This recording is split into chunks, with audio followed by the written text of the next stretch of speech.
నమస్కరిస్తూ ఈరోజు నిజంగా ఇది చాలా దారుణమైన పరిస్థితి. ఈరోజు ఈ దేశానికి స్వతంత్రం తెచ్చిన పార్టీ కాంగ్రెస్ పార్టీ, మన రాష్ట్రం ఇచ్చిన పార్టీ కాంగ్రెస్ పార్టీ. ఈరోజు ఈ దేశానికి స్వతంత్రమే కాకుండా మన రాష్ట్రమే కాకుండా ఈరోజు స్వతంత్రం వచ్చినాక అనేక సంక్షేమ కార్యక్రమాలు చేసి పేద బడుగు బలహీన వర్గాలకు మేలు చేసిన పార్టీ అంటే కాంగ్రెస్ పార్టీ.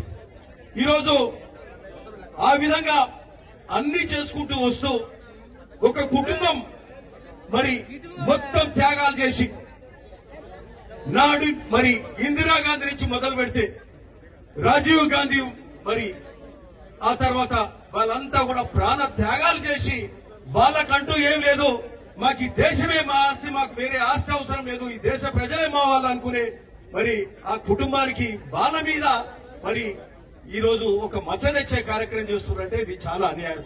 మరి వాళ్ళు ఏదైతే కాంగ్రెస్ పార్టీ ఏదైతే పత్రిక ఇది నేషనల్ హెరాల్డ్ పత్రిక ఉందో ఇది కాంగ్రెస్ పార్టీకి సంబంధించింది. ఇది మా ఇంటికి సంబంధించిన సమస్య. ఇది నీరవ్ మోడీ లాగా లేకపోతే ఇంకా అదానీ లాగానో రాఫెల్ మరి ఫ్లైట్స్ కానీ ఏదైతే విదేశాల నుంచి కొని మరి వేరే వివిధ కార్యక్రమాలు చేస్తూ వేలాది కోట్ల రూపాయలు స్కామ్ చేసినటువంటి కార్యక్రమం కాదని ఈ సందర్భంగా చెప్తున్నాం.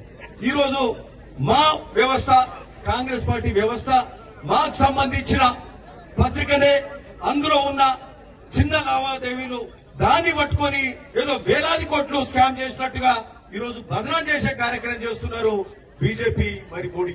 ఈరోజు 2012లో జరిగినటువంటి కేసును ఈరోజు దాన్ని తిరగదోడి మరి దాన్ని ఈ రోజు ఏదైతే రాష్ట్రాలలో కాంగ్రెస్ రాష్ట్రాలలో బీసీ కులగణన మరి అట్లనే బీసీలకు రిజర్వేషన్లు పెంచే కార్యక్రమం చేస్తూ ఎస్సీ వర్గీకరణ చేసిన ప్రభుత్వాలు ఇక్కడ ఉంటే ఇక్కడ మరి తెలంగాణలో అక్కడ కర్ణాటకలో కూడా బీసీ రిజర్వేషన్లు ముందుకు పోతుంటే మాకు చేయడానికి ఏం లేదని చెప్పి దేశవ్యాప్తంగా మరి ఈరోజు కాంగ్రెస్ ప్రభుత్వాలు చేస్తుంటే ఏ ఒక్క భారతీయ జనతా పార్టీ ప్రభుత్వం బీజేపీ ప్రభుత్వం ఏ రాష్ట్రంలో ఎక్కడ కులగణన చేయలే.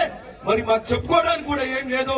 ఈరోజు కాంగ్రెస్ పార్టీ మీద మరి ఒక మరక పెడదాం, ఒక అపవాదు చేద్దామని చెప్పి ఈరోజు ఆ కేసులను తిరగదోడుతూ ఈరోజు రాహుల్ గాంధీ గారిని సోనియా గాంధీ గారిని మరి ఈడీ ఛార్జ్ షీట్ ఫైల్ చేసిందంటే ఇది చాలా దారుణమని సందర్భంగా చెప్తూ మరి ఈరోజు దీని మీద దేశవ్యాప్తంగా కూడా మనం అందరం కూడా ప్రజలందరూ గ్రహిస్తున్నారు.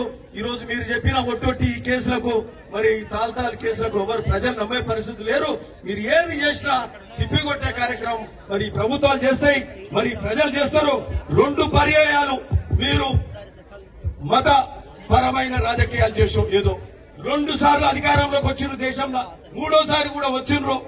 మరి మళ్ళా వచ్చే కార్యక్రమం చేస్తాం అనుకుంటున్నారేమో కానీ ఈ రోజు మేం చేసే సంక్షేమ కార్యక్రమాలు కానీ బడుగు బలహీన వర్గాలకు చేసే కార్యక్రమాలు కానీ బీసీ రిజర్వేషన్లు కానీ ఎస్సీ వర్గీకరణ కానీ ఇప్పుడు మీ వంతు వచ్చి మేం చేసినాం మా రాష్ట్ర ప్రభుత్వంలో మీకు సాధగాక చేయలేక ఈరోజు మరి అపవాదం రుద్దితే మరి మీరు దీన్ని ప్రజలు మర్చిపోయేలాగా చేస్తామని అనుకుంటారు. కానీ ఈరోజు రాహుల్ గాంధీ గారు చేసే కార్యక్రమాలు, సోనియా గాంధీ గారు చేసే కార్యక్రమాలు, మల్లికార్జున ఖర్గే గారు చేసే కార్యక్రమాలు, మా రాష్ట్ర ప్రభుత్వం రేవంత్ రెడ్డి గారు ఇక్కడ కేబినెట్ సహచార మంత్రులు చేసే కార్యక్రమాలు గొప్పగా పోతున్నాయి. దేశవ్యాప్తంగా ఒక మోడల్ స్టేట్ గా తెలంగాణ పోతున్న సందర్భంగా మరి వాళ్ళు ఏం చేయలేక ఇట్లాంటి అపవాదులు మన మీద నెట్టే కార్యక్రమం జరుగుతుంది. కాబట్టి మేమందరం కూడా మీ వెంట ఉంటామని చెప్పి రాహుల్ గాంధీ గారికి సోనియా గాంధీ గారికి మరి ధీమా తెలుపుతూ ఈరోజు కాంగ్రెస్ కార్యకర్తల నాయకులు అందరం కూడా మీ వెంట ఉంటామని చెప్పి సందర్భంగా చెప్తూ అందరికీ నమస్కారం.